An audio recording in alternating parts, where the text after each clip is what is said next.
How are you? This is Shuman Chakraborty of his school. Hopefully you are all well by the grace of Almighty God in this severe crisis, COVID-19.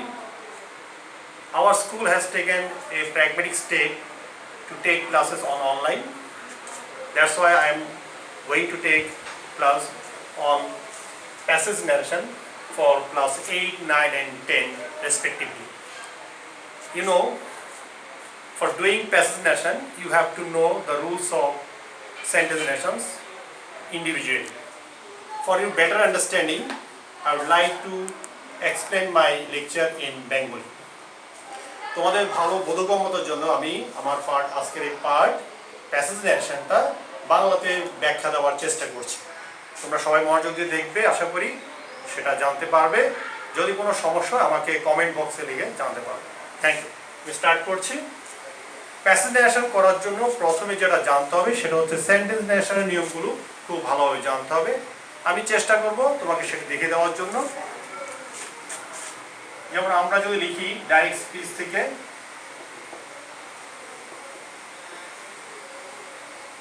he said to me, you have done well in the exam. আমরা একটা sentence লিখলাম। আমরা জানি speech বা ন্যারেশনকে দুইটি ভাগে ভাগ করা যায়, একটা হচ্ছে ডাইরেক্ট স্পিচ আর হচ্ছে ইনডাইরেক্ট স্পিচ। এবার আমি তোমাকে দেখে দিচ্ছি, এটা হচ্ছে সেইকে আমরা বলবো রিপোর্টিং ভার্ব, আর ডাবল ইনভার্টেড ভিতরে যে অংশটা থাকবে সেটাকে আমরা বলবো রিপোর্টেড স্পিচ। তাহলে রিপোর্টেড স্পিচ থাকবে ডাবল ইনভার্টেড কমার ভিতরে, আর ডাবল ইনভার্টেড কমার আগে যে কমাটা আছে তার আগে যে ভার্ব তাকে আমরা বলবো রিপোর্টিং ভার্ব। তাহলে প্রতিটি সেন্টেন্সে রিপোর্টিং ভার্ব এবং রিপোর্টিং ভার্বটা তোমাকে জানতে হবে, সেই অনুসারে আমাকে সেটা সমাধান করতে হবে। আমি এখন সেন্টেন্স অনুসারে প্রতিটি রিপোর্টিং ভার্ব তোমাকে ব্যাখ্যা দেওয়ার চেষ্টা করব। আমরা জানি অ্যাসার্টিভ সেন্টেন্সের ক্ষেত্রে আমরা রিপোর্টিং ভার্ব দিব সেইড, আর সেইড টু থাকলে আমরা দিব টোল্ড। এবং সাথে আমি তোমাকে দেখাচ্ছি, তোমরা জানো ইনডাইরেক্ট করার সময় কমা এবং ইনভার্টেড কমা উঠিয়ে দিতে হয় রিপোর্টিং ভার্বের পরে, সেই ক্ষেত্রে কনজাংশন যোগ করতে হবে দ্যাট। ইন্টিগ্রেটিভ সেন্টেন্সে কি হবে?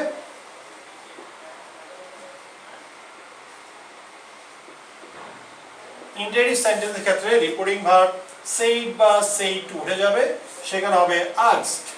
পাস্ট ফর্ম হলে আস্কড।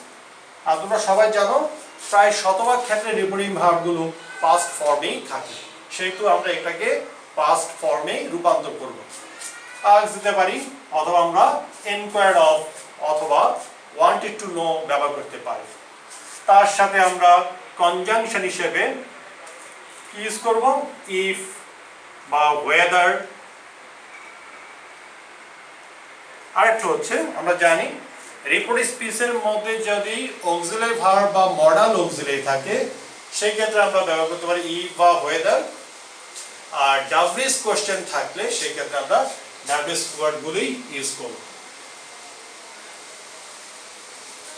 এই ক্ষেত্রে একটা জিনিস বলে রাখা দরকার, যদি রিপোর্টেড স্পিচের মধ্যে অক্সিলারি ভার্ব থাকে ইন্টিগ্রেটিভ সেন্টেন্সের ক্ষেত্রে, সেই ক্ষেত্রে আমরা ইফ বা ওয়েদার ইউজ করি।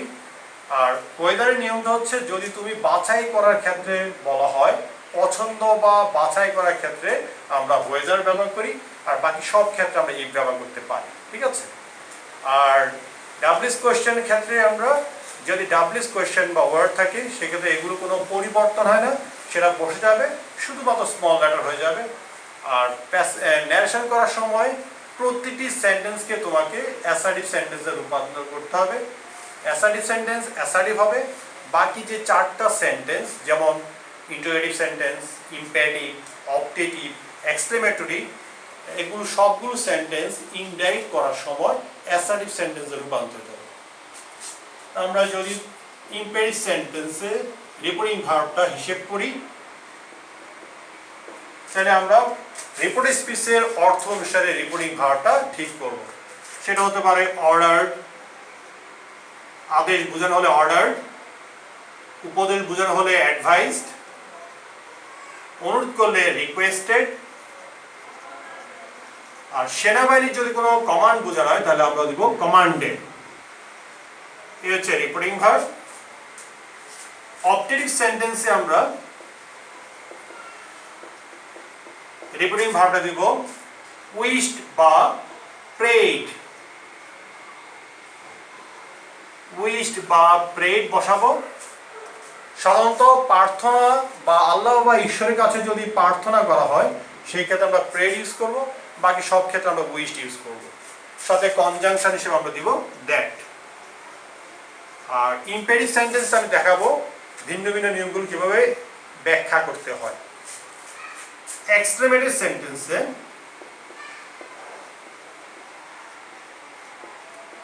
আমরা রিপোর্টিং ভার্বটা দিব রিপোর্ট স্পিচের অর্থ অনুসারে, অর্থাৎ যদি রিপোর্টের স্পিচের মধ্যে আনন্দ বোঝানো হয় সেই ক্ষেত্রে আমরা দিব এক্সপ্লেইন উইথ জয় বা ডিলাইট। দুঃখ বোঝানো আমরা দিব এক্সপ্লেইন উইথ সরো অথবা গ্রেট অথবা রিগ্রেট। অবাক বা বিস্ময় যদি প্রকাশ করা হয় তাহলে আমরা দিব এক্সপ্লেইন উইথ ওয়ান্ডার বা সারপ্রাইজ। সাথে কনজাংশন হিসেবে ইউজ করব দ্যাট। এই হচ্ছে মোটামুটি সেন্টেন্স নেশন করার জন্য আমার প্রয়োজনীয় রিপোর্টিং ভার্ব কি কি হবে। আমরা এগুলো যদি বুঝতে পারি রিপোর্টিং ভার্বটা, তাহলে আমি পরবর্তী ধাপগুলো সহজেই করতে পারবো। প্যাসেজ নেশনে আরেকটি গুরুত্বপূর্ণ হচ্ছে আমার অবজেক্টগুলো, আমার পার্সনগুলো, সাবজেক্ট পার্সনগুলো অবশ্যই আমাকে নির্ধারণ করতে হবে। আর আমরা জানি রিপোর্টিং ভার্বটা যদি অ্যাসার্টিভ সেন্টেন্সের ক্ষেত্রে রিপোর্টিং ভার্ব পাস্ট ফর্ম হলে রিপোর্টিং স্পিচটিও অনুরূপভাবে পরিবর্তিত হয়। সেই ক্ষেত্রে আমরা টেন্সের পরিবর্তনগুলো জানবো, যেমন প্রেজেন্ট ইনডেফিনিট হয়ে যাবে past indefinite tense, present continuous হবে past continuous tense, present perfect হবে পাস্ট পারফেক্ট টেন্স, এবং প্রেজেন্ট পারফেক্ট কন্টিনিউয়াস হবে past perfect continuous tense. Similarly past indefinite হবে পাস্ট পারফেক্ট, পাস্ট কন্টিনিউয়াস হবে past perfect continuous tense. Past perfect tense এবং past perfect continuous টেন্সের কোনো পরিবর্তন হবে না, অর্থাৎ এগুলো অপরিবর্তিত থাকবে। আর রিপোর্টিং স্পিচের মধ্যে যদি কোনো নৈকট্যবাচক শব্দ থাকে, যেমন দিস, যেমন টুডে, টুনাইট, টুমরো, ইয়েস্টারডে, তাহলে ইনডাইরেক্ট করার সময় সেগুলো দূরত্ববাচক শব্দে পরিবর্তন হবে। যেমন তোমরা জানো দিস হবে দ্যাট, দিস হবে দোজ, হিয়ার হবে দেয়ার, কাম হবে গো, এগ হবে বিফোর, টুডে হবে দ্যাট ডে, টুনাইট হবে দ্যাট নাইট, ইয়েস্টারডে হবে দ্য প্রিভিয়াস ডে, টুমরো হবে দ্য নেক্সট ডে বা দ্য ফলোইং। সব কিছু তোমাকে মনে রাখতে হবে। আরটা হচ্ছে তুমি যেটা বললাম পার্সন পরিবর্তন আমাকে মনে রাখতে হবে। আমরা এই ক্ষেত্রে কেসটা জানতে হবে। আমরা সেক্ষেত্রে নোমেরিক কেস কর্তৃকারক জানবো, অবজেক্টিভ কেস কর্মকারক জানবো, পসেসিভ কেস সম্বন্ধবাচক কারক জানবো, এবং এগুলো পরিবর্তন করতে হবে। যেমন নোমেরিক কেস যদি আই হয় তাহলে তার অবজেক্টিভ ফর্ম হবে মি, তার পসেসিভ ফর্ম হবে মাই। যেমন তোমার যদি হি হয় নোমেরিক কেস, হিম হবে অবজেক্টিভ কেস, হিজ হবে পসেসিভ কেস। এভাবে আমরা ধারাবাহিকভাবে পরিবর্তন করব। এখন আমি একটা সেন্টেন্স থেকে দেখাই দিচ্ছি কিভাবে সেটাকে ইন্টারেক্ট করতে হয়।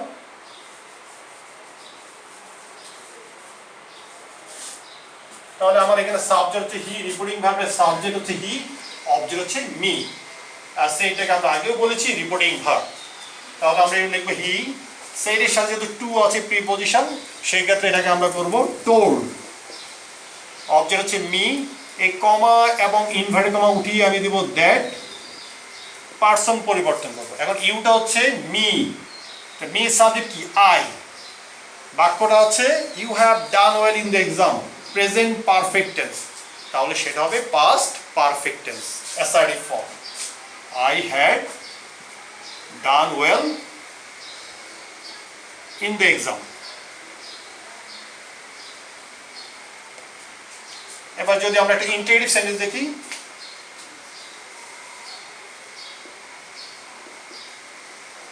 My My brother said to me, did you go to school yesterday?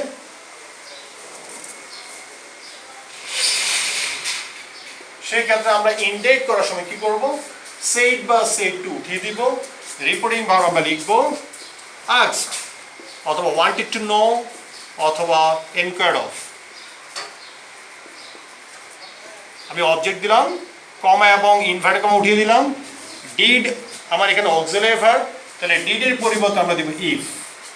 আমি আগেও বলেছি তোমাদেরকে অক্সিলারি ভার্ব থাকলে আমরা দিব অক্সিলারি বা মডাল অক্সিলারি থাকলে সেক্ষেত্রে দিব ইফ বা ওয়েদার, আর ডাব্লিউএস কোশ্চেন থাকলে আমরা তার কোনো পরিবর্তন করব না এবং এই ইন্টারেটিভ সেন্টেন্সকে আমরা অ্যাসার্টিভ সেন্টেন্সে রূপান্তর করব।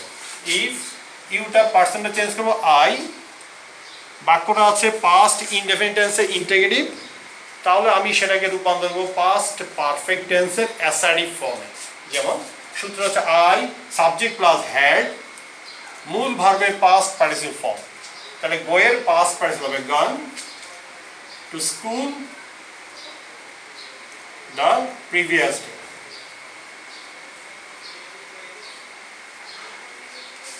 এবং যদি আমরা রুলসগুলো ভালোভাবে শিখতে পারি, আমার বিশ্বাস আমরা প্যাসেজ ন্যারেশন খুব সহজেই করতে পারবো। আজকে আমি তোমাকে সেন্টেন্স ন্যারেশন রুলসগুলো দেখিয়ে প্যাসেজ ন্যারেশন ক্লাসটা পরবর্তী ভিডিওতে আমি তোমাকে দেওয়ার চেষ্টা করব।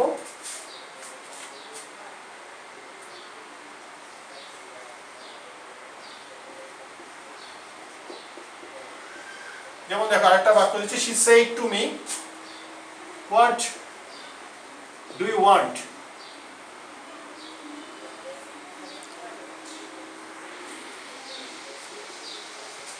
তাহলে এটাকে আমরা করব সেট বা সেট উঠে যাবে, আমরা লিখব হোয়াটে কোনো পরিবর্তন হবে না। ডু ইউ ওয়ান্ট হচ্ছে প্রেজেন্ট ইনডেফিনিট টেন্সের অ্যাসার্টিভ ফর্ম, ইন্টিগ্রেটিভ ফর্ম, এটাকে আমরা করব অ্যাসার্টিভ। ইউটা হচ্ছে মি, সাবজেক্ট আই, এখানে মূল ভার্ব হচ্ছে ওয়ান্ট, তাহলে ওয়ান্টেড পাস্ট হচ্ছে ওয়ান্টেড। এছাড়া ইন্টারেটিভ সেন্টেন্সের অক্সিলারি এবং মডেল অক্সিলারি আমি দেখালাম, সাথে দেখালাম ডাব্লিউএস কোশ্চেন দিকে। আমি আজকে প্রেজেন্টেশন করার আগে সেন্টেন্সটা আবারও ব্রিফ করব, কারণ সেন্টেন্স ন্যারেশনটা ভালো পারলেই তুমি প্রেজেন্টেশনটা খুব ভালোভাবে করতে পারবে।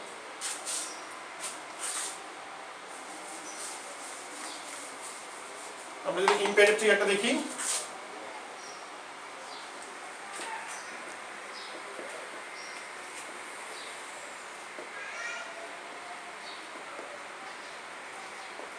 my friend said to me, please wait for me till I return.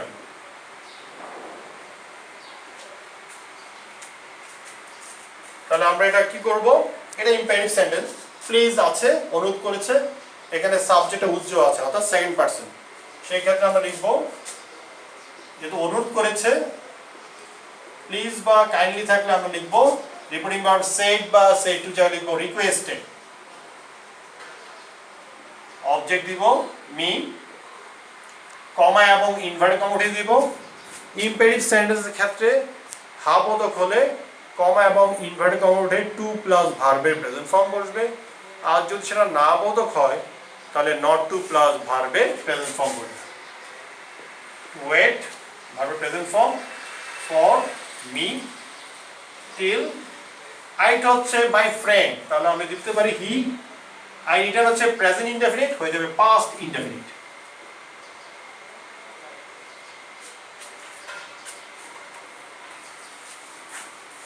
আমরা যদি অবজেক্ট থেকে একটা সেন্টেন্স দিই,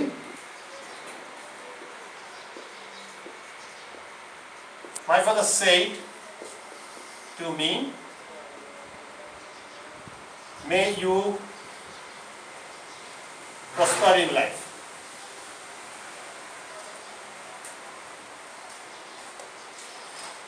তাহলে লিখব my father, আমরা এই ক্ষেত্রে অবজেক্ট সেন্টেন্সে রিপোর্টিং ভার্ব সেড বা সেড উঠিয়ে আমরা দেখেছি প্রেড বা উইশড, যেহেতু মা বাবা প্রার্থনা করলে সেই ক্ষেত্রে আমরা দেব প্রেইড। এই অবজেক্টে বসবে না, কমা এবং ইনভার্টেড কমা উঠে যাবে, সাথে বসবে দ্যাট, সাবজেক্ট হচ্ছে আই, মেয়ের জায়গা হবে মাইট, মেয়ের পরিবর্তে হবে মাইট, মাইটে পরে ভার্বের present form.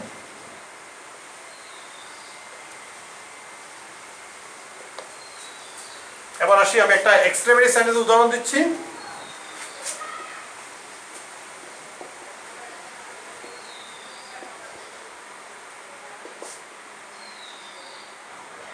The student said, "Hooray!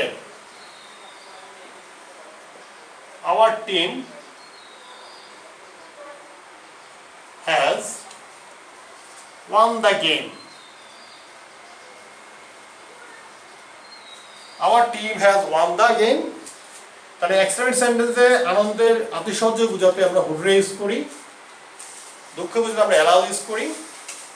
তো এই ক্ষেত্রে আমরা রিপোর্টিং ভার্বটা দিব দ্য স্টুডেন্টস, সাবজেক্ট, সেটের জায়গায় লিখবো এক্সপ্লেইন উইথ জয় অথবা ডিলাইট, অথবা তোমরা দিতে পারো ক্রাইড আউট ইন জয়, তাও হয় জয় দ্যাট আওয়ার টিম। পার্সন পরিবর্তন করবো, স্টুডেন্টসের জন্য আমরা প্রনাউন দিব দে, তাহলে দের পজিটিভ কেস হচ্ছে দেয়ার, কারণ এখানে আছে আওয়ার, শব্দটা আসছে উই আজ আওয়ার, তাহলে আওয়ারের পরিবর্তন হবে দেয়ার। দেয়ার টিম হ্যাড, এটা আছে প্রেজেন্ট পারফেক্ট টেন্স, আমরা করব past perfect tense, had one the game. তো সুপ্রিয় স্টুডেন্টরা, আমার ছাত্রছাত্রীরা, সেন্টেন্স নেশন আমি একটু দেখানোর চেষ্টা করেছি। এগুলো যদি ভালোভাবে তুমি প্র্যাকটিস করতে পারো তাহলে সহজেই আমরা প্যাসেজ নেশনটা করতে পারবো। এবং আমি আমার পরবর্তী ক্লাসে প্যাসেজ নেশন নিয়ে ব্যাপকভাবে আলোচনা করব। সেন্টেন্স নেশনগুলো তুমি যদি ভালো করে বোঝো তাহলে পরবর্তী ক্লাসটা আশা করি সবাই ভালোভাবে বুঝতে পারবে। সবাইকে ধন্যবাদ, ভালোভাবে প্র্যাকটিস করবে, আর এই সময়ে বাসায় থাকবে, নিরাপদ থাকবে। সবার জন্য শুভেচ্ছা, ধন্যবাদ।